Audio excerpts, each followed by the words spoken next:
So the p-value here is crucial.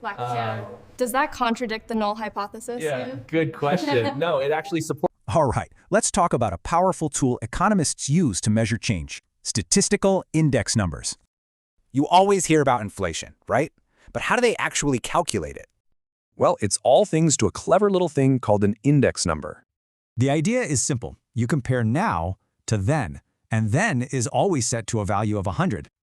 Let's start with the basics, a simple index, which just looks at one single item. And don't worry, the math is super easy. Here's how you do it. Okay, so let's say rice costs $5 back in our base year, 2020. And now, in 2024, that same bag of rice is $7. You just divide the current price by the base price, then multiply by 100. Boom, that gives you a price index of 140. So what does that 140 mean? It's a 40% price jump from our base year. Simple. But we buy more than just rice, right? What about a whole shopping basket? That's where a composite index comes in. It measures a whole group of things.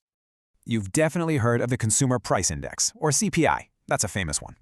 But wait, how do you average out the price of, say, gas and bread? The key is weighting, basically deciding how important each item is in that basket. And this is where it gets interesting. There are two main ways to do this. The Lasperis method looks backward. It asks what your old shopping list would cost today. The Pache method does the opposite. It looks at your new shopping list's cost. See, each way has its own little bias. One might overestimate, the other might underestimate. So, is there a way to kind of find a happy medium between the two? Yep, that's where Fisher's ideal index comes in. It elegantly combines the other two. It's considered ideal because it cancels out the biases from both sides. So you see, how we measure this stuff really matters. It can change the whole story.